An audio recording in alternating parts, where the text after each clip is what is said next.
अस्सलाम वालेकुम। Welcome to हाफिज़ अल्फर सीरीज़। आज का जो सेशन है ये गाइडेंस सेशन है for second year deputy university of health sciences, और जो अभी न्यू सेकंड ईयर स्टार्ट हुई है उनके लिए है। और मेरा नाम डॉक्टर हाफिज़ शफीक है, और ये जो सारा हाफिज़ अल्फर सीरीज़ का सिलसिला है ये हमने ही स्टार्ट किया था। तो अभी आज जो स्पेशल सेशन है ये second year deputy university of health sciences के स्टूडेंट्स के लिए। और इसमें सबसे पहले तो मैं अपनी जो टीम है उसका आपको इंट्रोडक्शन करवा देता हूँ कि आज हमारी टीम में कौन कौन शामिल होंगे। उसमें सबसे पहले तो मैं खुद हूँ, डॉक्टर हाफिज़ शफीक। उसके बाद हमारे साथ जो मोटिवेटर हैं वो हैं doctor Maria Tahir from children hospital, और Izza Riaz from Rashid Latif medical college.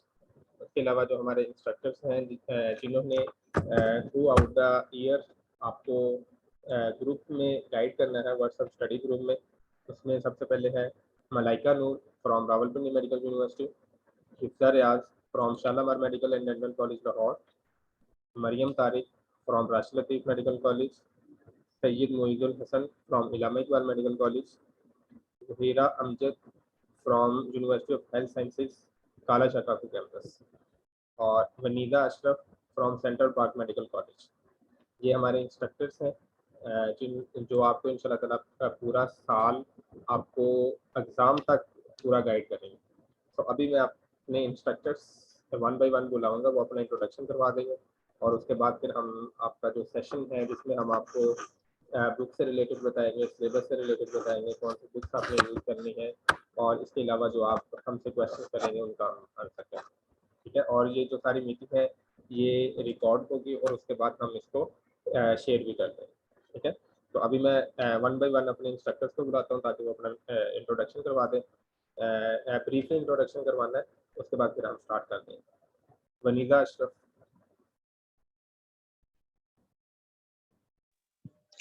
अस्सलाम वालेकुम। आवाज आ रही है? जी आ रही। I'm Vanisa Ashraf from Central Park Medical College, और लास्ट ईयर मैंने काइनेजोलॉजी गाइड की थी, और I am in third year. Thank you. Mariam Tariq. अस्सलाम वालेकुम गाइस, मेरा नाम मरियम है और मैं आप लोगों को इंशाल्लाह फिजियोलॉजी में गाइड करूंगी। लास्ट ईयर भी मैंने फिजियोलॉजी गाइड की थी फॉर द फर्स्ट ईयर, और अब मैं इंशाल्लाह I hope we can get along. Thank you. Thank you.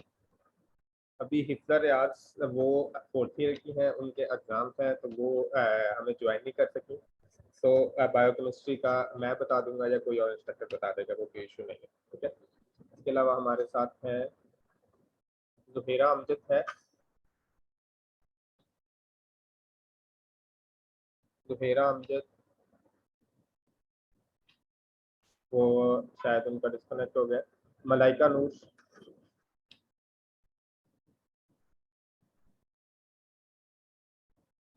आपको आवाज अस्सलाम वालेकुम, मेरा नाम मलाइका। जी जी जी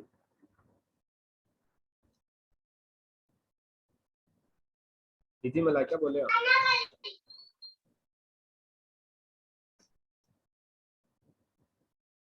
मलाइका आपको आवाज आ रही है?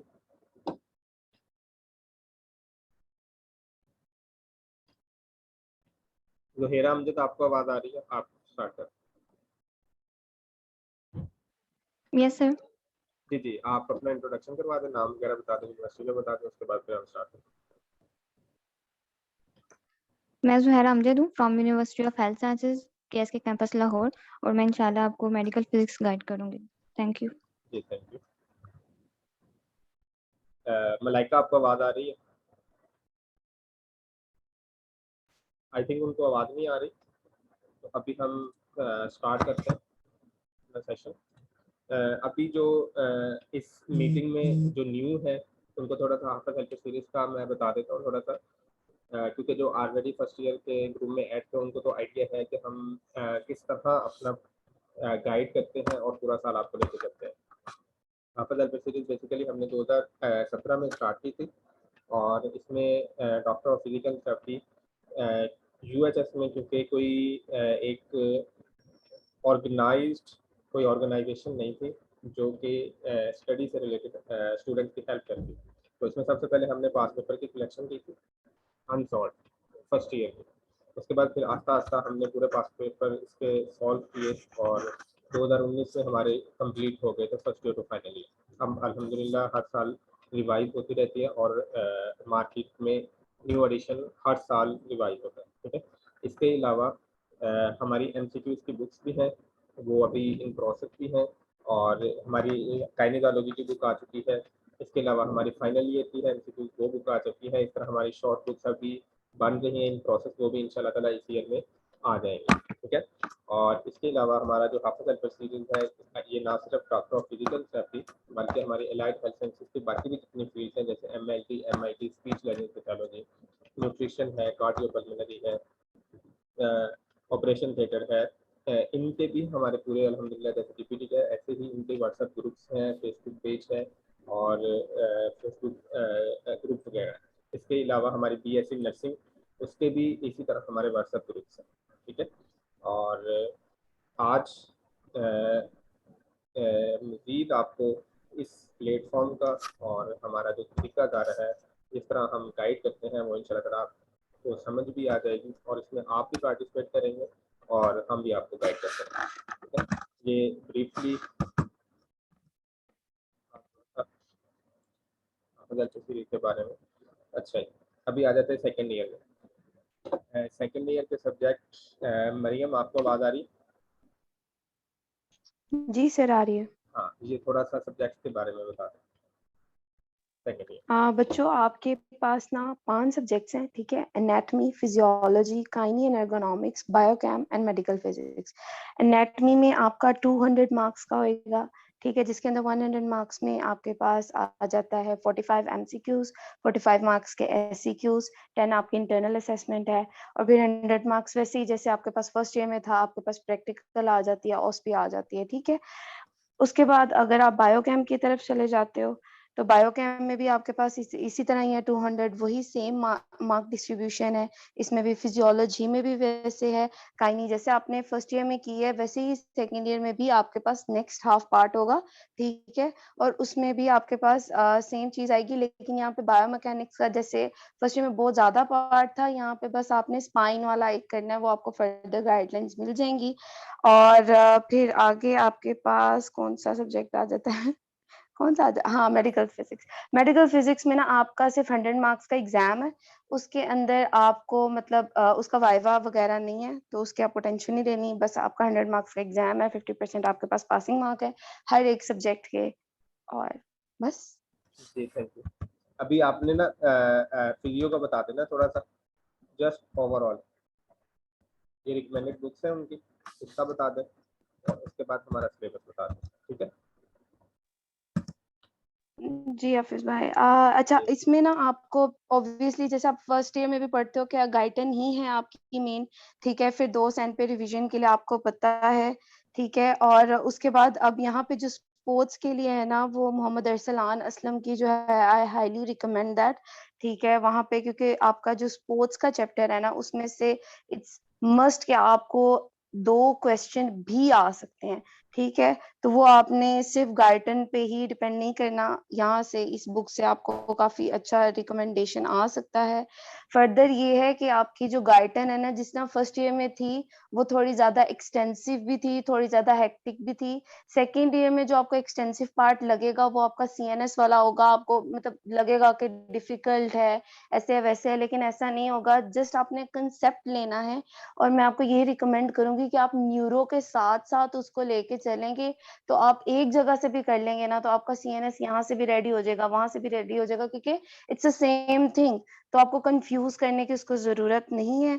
बाकी आपके पास देखो सीएनएस में भी आगे सेंसरी है, मोटर है, स्पेशल सेंसेस है, they are very basic things, ठीक है। स्पेशल सेंसेस में वही जैसे हेयर है, टेस्ट है, वगैरह वगैरह, वो आपको फर्दर गाइडलाइंस मिल जाएंगी। बाकी टेम्परेचर में से एक आपका question is must and must, ठीक है, टेम्परेचर में जनरल बॉडी रेगुलेशन है, उसमें कोई इतनी टफ बात नहीं है, वही टेम्परेचर इंक्रीज डिक्रीज जो हमने पहले भी पढ़ा है, ठीक है। लास्ट में आपके पास ये एंडोक्राइन एंड रिप्रो, बहुत मजेदार टॉपिक्स हैं। इसके अंदर सारे आपको हार्मोन्स के बारे में पता चलेगा, कोई घबराने वाली बात नहीं है।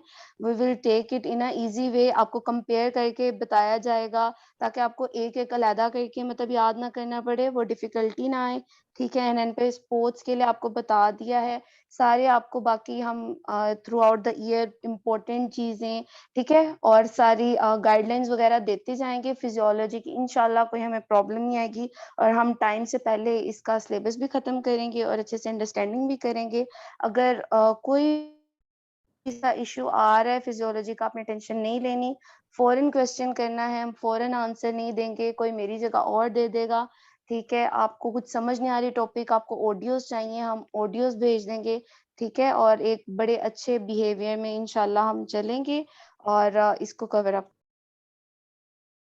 जी थैंक यू मरियम। अभी जो मरियम बता रही थी कि हम पूरे गाइडलाइन देंगे, ये जो आपका व्हाट्सएप ग्रुप बना हुआ है जिसमें आप ऐड हो, इसी में ही आपके आहिस्ता आहिस्ता हर चैप्टर वाइज, हर रीजन वाइज, हर सिस्टम वाइज आपको गाइडलाइन मिलती जाएंगी। उसके अलावा आप कोई भी क्वेश्चन करना चाहेंगे तो उसका भी आपको आंसर मिल जाएगा। ठीक है। वनीदा अशरफ, आपको आवाज़ आ रही? आप काइनेडोलॉजी का बता दें थोड़ा। जी आ रही है। हाँ, काइनेडोलॉजी के बारे में बता दें।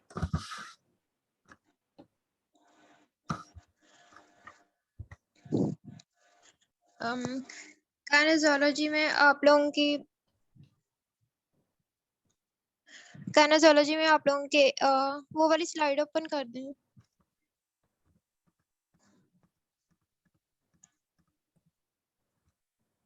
जी काइनी में चैप्टर 8, 9 और 13 to 19 आपके इंक्लूडेड होंगे। इसमें 10th, 11th और 12th नहीं आप लोगों ने करना होगा। और काइनी में आप लोगों के दो टेक्निक्स वाले चैप्टर हैं, वो आप लोगों के वाइवा से रिलेटेड ज़्यादा इंपॉर्टेंट है। उसमें से SCQ नहीं आता, कभी कभी आता है, लेकिन वो दूसरे चैप्टर्स जो हैं 8, 9 और 13 to 19 ये आप लोगों के ज़्यादा इंपॉर्टेंट है थ्योरी के लिहाज से। और इसके लिए आप लोगों ने वही बुक यूज़ करनी है जो आप लोगों ने पहले की थी, डीना गार्डिनर। नेक्स्ट बायोमैकेनिक्स का आप लोगों ने सिर्फ चैप्टर 9 करना है, स्पाइन वाला, और वही बुक यूज़ करनी है, सूजन जे हॉल। और इसमें आप लोगों का न्यू सब्जेक्ट है अर्गोनॉमिक्स। इसके आप लोगों ने फर्स्ट 17 चैप्टर्स करने हैं।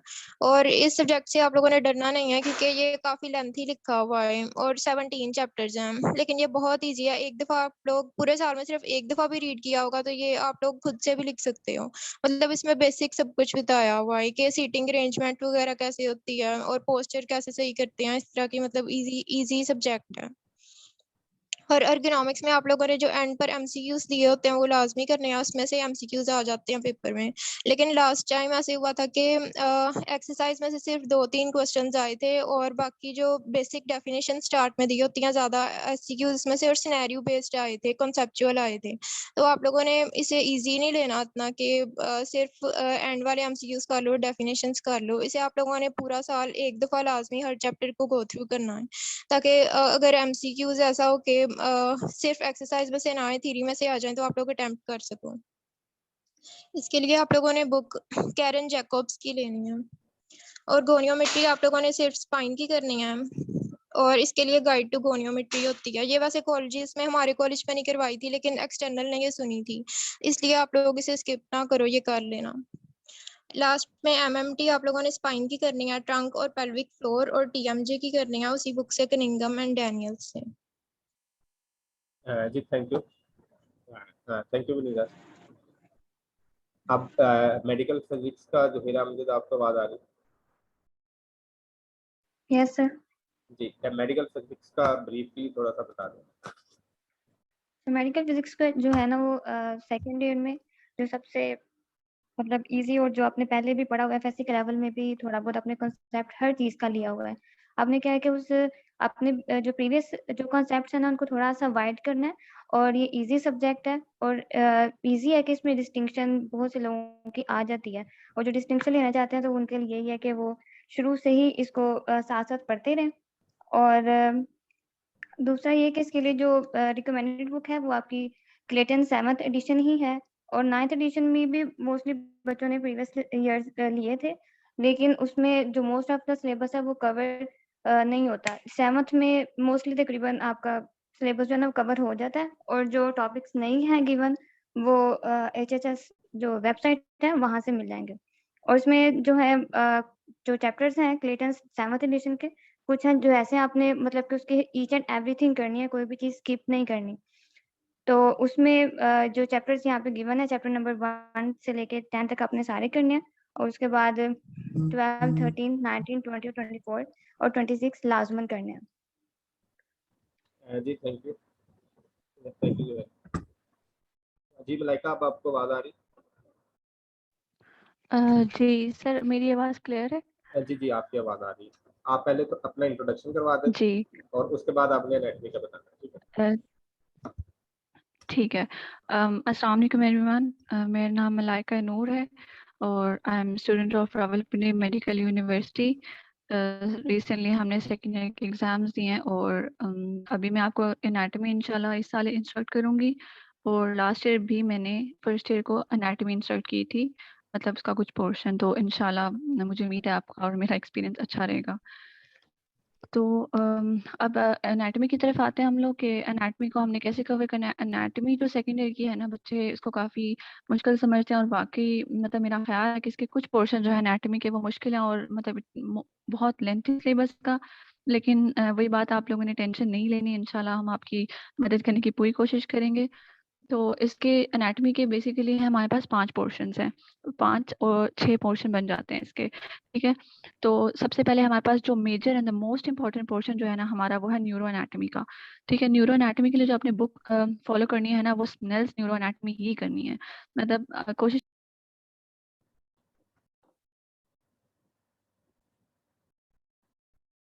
आवाज़ कट गई है, आई थिंक उनका डिस्कनेक्ट हो गया है। अच्छा, मैं आपको अभी आवाज़ आ रही है मलाइका आपको? आवाज़ आवाज़ आ रही है? आवाज़ कट गई थी आपकी। मैं रिपीट कर देती हूँ। हाँ, मेरी आवाज़ क्लियर है? अब आ रही है लेकिन क्लियर नहीं है। बाकियों को आ रही है आवाज़? सर क्लियर नहीं है। हाँ, क्लियर नहीं है। हाँ हाँ, बोले बोले। मैं रिपीट कर हाँ हाँ, रिपीट करो रिपीट करो। Okay sir. मैं ये कहती थी कि हमारी न्यूरो एनाटमी जो है उसके लिए बुक हमारे पास स्नेल्स न्यूरो एनाटमी है, और उसी को हमने फॉलो करना है, मतलब। और न्यूरो एनाटमी ही हमारी एनाटमी का मेजर पोर्शन है, जिसे हमने लेके चलना है साथ। और इसकी जो आगे हम लोग गाइडेंस वगैरह इंशाल्लाह देंगे, तो उसमें हम बताएंगे कि इसमें कैसे ट्रैक्स वगैरह हैं, ट्रांसफर सेक्शंस हैं, आपने उन पे ज़्यादा फोकस करना है, क्योंकि हमारे पेपर में इसमें से 5 क्वेश्चंस आते हैं न्यूरो एनाटमी में से। सेकंड जो हमारा पोर्शन है वो है थॉरिक्स का पोर्शन, जिसके लिए हमारे पास PD84 ऑलरेडी आपके पास बुक मौजूद है, वॉल्यूम 1, वही आपने फॉलो करनी है थॉरिक्स के लिए। थॉरिक्स के लिए कुछ बच्चे स्नेल्स भी फॉलो करते हैं, लेकिन आई विल रिकमेंड कि आप BD की तरफ ही जाएं, क्योंकि इससे वाइवा क्वेश्चन भी बहुत ज़्यादा आते हैं। हमारे एक्सटर्नल और इंटरनल दोनों ने थॉरिक्स पे बहुत ज़्यादा फोकस किया था, और इसकी स्पॉटिंग के लिए भी मतलब आप बेहतर है कि आप BD को ही फॉलो करें। थर्ड जो है एब्डोमेन पेल्विस, ये हमारा लीस्ट इंपॉर्टेंट पोर्शन होता है, लेकिन इसका सिलेबस अगर देखा जाए तो काफ़ी है, मतलब। और ये काफ़ी मतलब पट्टा वाली चीज़ें हैं, लेकिन एब्डोमेन पेल्विस हमारा सबसे लीस्ट पोर्शन है। लेकिन इस साल मलाइका, आवाज़ फिर कट गई आपकी।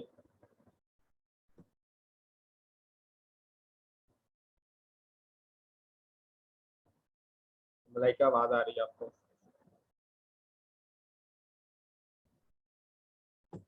आई थिंक उनका फिर डिस्कनेक्ट हो गया।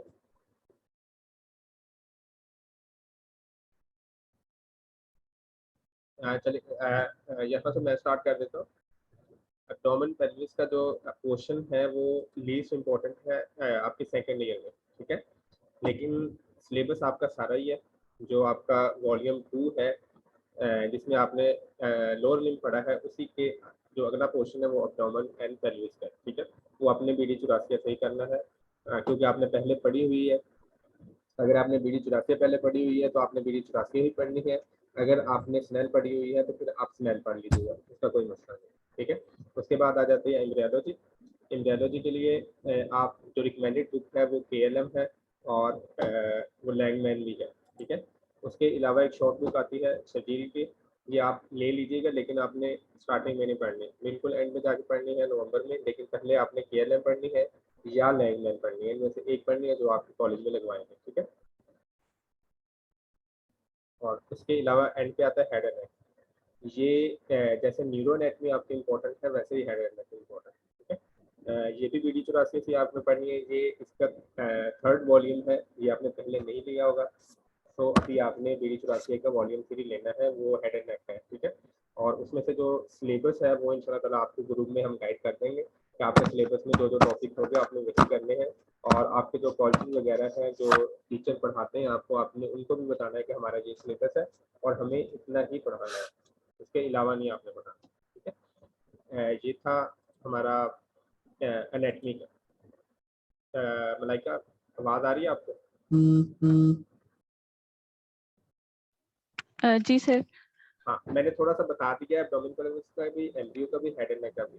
आप ओवरऑल बता दें जी थोड़ा सा एनेटमी को कैसे लेके चलें। जी सबसे पहले जैसे कि मैं आपको बता रही थी कि न्यूरो का जो हमारा ऑलमोस्ट 70% जो हमारा पेपर है ना वो न्यूरो से आता है, ठीक है। अगर आपके टोटल 9 क्वेश्चंस है ना, तो उसमें से जो 5 क्वेश्चंस हैं वो हमारी न्यूरो एनाटॉमी से होते हैं। तो सबसे पहले आपने जिस चीज़ को कवर करना है वो न्यूरो एनाटॉमी को कवर करना है, ठीक है। तो न्यूरो एनाटॉमी में हमारी मेजर जो चीज़ें होती है ना वो कुछ मतलब इंपॉर्टेंट चीज़ें हैं, बाकी अगर आप देखा जाए तो इतनी ज़्यादा इंपॉर्टेंट नहीं होती, मतलब फिक्स क्वेश्चन होते हैं कि हाँ इन चैप्टर्स में से ही क्वेश्चन आते हैं, मोस्टली ऐसा होता है। लेकिन आपने रिस्क पे कुछ भी नहीं छोड़ना, करना आपने सारा कुछ है, लेकिन जो प्रायोरिटी देनी है ना वो आपने इंपॉर्टेंट क्वेश्चंस को ज़रूर देनी है। तो इसमें न्यूरो एनाटॉमी में ये होता है कि आपने ट्रैक्स वगैरह इसमें बेसिकली ड्रॉ करने वाली चीज़ें भी होती हैं और थ्योरी में भी होती हैं। जो अगर ड्रॉ करने वाली आ जाए तो वो मतलब काफ़ी बच्चों के लिए ईजी होती है चीज़ें कि ड्रॉ करना और आपको मार्क्स मिल जाते हैं। तो न्यूरो में इस तरह होता है, आपने ट्रैक्स को ट्रांसफर सेक्शंस को, ब्रेन स्टेम है हमारा, उसको आपने बहुत अच्छे से लेके चलना होता है। Blood supply of brain, blood supply of spinal cord, ये हमारा मतलब वाइवा में इतने ज़्यादा बच्चों से क्वेश्चंस किए गए थे और मतलब बच्चों को blood supply of spinal cord नहीं आ रही थी। तो ये चीज़ें आपने जो है ना वो फिंगर टिप्स पे करनी है। एनाटॉमी वही बात है कि इट इट इज़ लाइक कि आपने रट्टा ही लगाना है, ठीक है। एनाटॉमी में आपको पता है कि आपने चीज़ों को विजुअलाइज करना है, चीज़ों को मेमोराइज करना है, ठीक है।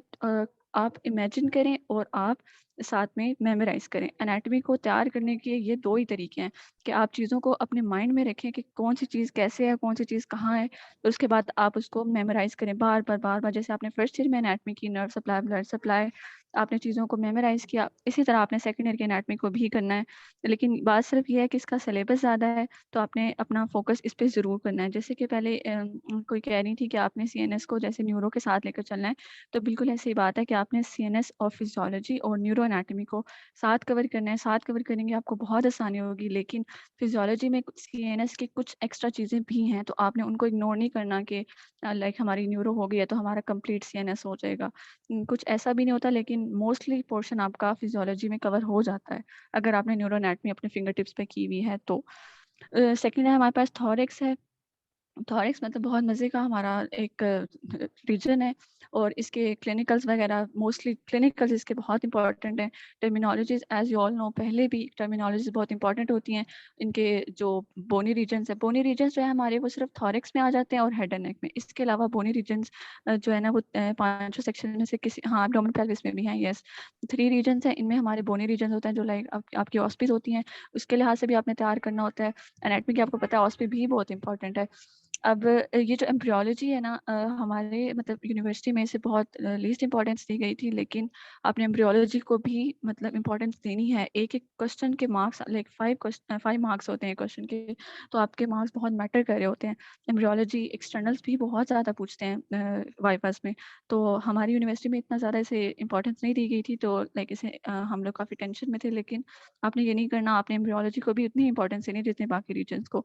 इसके अलावा एब्डोमेन पेल्विस है। एब्डोमिनल पेल्विस बात ये है कि जो आपकी आती है ना थ्योरी, उसमें एब्डोमिनल पेल्विस की लीस्ट इंपॉर्टेंस है, लेकिन एमसीक्यूज में मैंने ये नोटिस किया था हमारे पेपर में एमसीक्यूज एब्डोमिनल पेल्विस से बहुत ज़्यादा थे। तो कोई भी चीज़ मैं इसको लीस्ट इंपॉर्टेंट नहीं समझती एनाटॉमी में, क्योंकि अगर एमसीक्यूज नहीं आ रहे तो थ्योरी आ रही है, थ्योरी नहीं आ रही तो एमसीक्यूज आ रही है, वाइवा है, ऑस्पी है, तो किसी ना किसी चीज़ में उस रीजन की इंपॉर्टेंस है। तो आपने 5 चीज़ों को एक साथ इक्वली लेकर चलना है, ठीक है। तो इंशाल्लाह आपको साथ साथ हम गाइडलाइंस देंगे कि आपने कौन सी इंपॉर्टेंट चीज़ें हैं जिन्हें आपने मस्ट करना है, और बाकी चीज़ कुछ भी छोड़नी नहीं होती। एक बार चीज़ का अगर आप गो थ्रू भी करते हो ना, तो ट्रस्ट में आपको पेपर में कुछ ना कुछ याद आ जाता है। तो बाकी ये बात है कि एनाटॉमी से नहीं घबराना। बच्चे बहुत मतलब सीनियर्स ने कहा होता है कि हाँ जी बहुत मुश्किल है, मुश्किल चीज़ें होती हैं, लेकिन जब आप इसे करने की कोशिश करेंगे तो इंशाल्लाह आपका सब जो है ना वो कवर हो जाएगा। चलिए, thank you so much Malaika Noor. अभी जो हमारे 4 सब्जेक्ट हो गए cover, anatomy, physiology, medical physics और गायनिकोलॉजी। इसका हमने ओवरऑल बता दिया, आपको बुक्स का भी बता दिया, और जो जो आपने रीजन पढ़ने हैं उनका भी बता दिया। अब एक सब्जेक्ट रहता है आपको बायोकेमिस्ट्री। इस पे बहुत सारे बच्चे बहुत डरते हैं, ठीक है, लेकिन ये ऐसा सब्जेक्ट है जैसे आपने एसएससी में पढ़ा हुआ है ना, इसकी थोड़ी सी एप्लीकेशन है, अगर थोड़ा सा ध्यान दिया जाए तो इसमें मार्क्स भी बहुत अच्छे आते हैं, ठीक है। अभी ये इसका टाइम खत्म होने वाला है हमारा जून का, तो आपने दोबारा ज्वाइन करना है जब ये मीटिंग खत्म हो जाए, ठीक है। और अभी मैं आपको क्योंकि जो 4th ईयर की हैं जिन्होंने गाइड करना था आपको, उनका एग्जाम है मंडे को, तो मैं आपको बता देता हूँ बायोटेक का, ठीक है।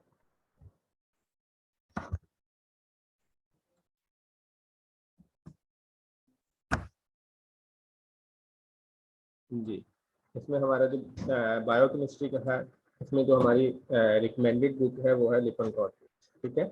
और इसके अलावा एक इंडियन राइटर की है सत्यनारायण। आप इसमें से कोई भी ले सकते हैं, लेकिन मैं रिकमेंड करूंगा कि आपने लिपनकॉट करनी, ठीक है। अगर आप सत्या भी ले लेते हैं तो आपको कोई और बुक लेने की ज़रूरत नहीं होगी, सिर्फ आप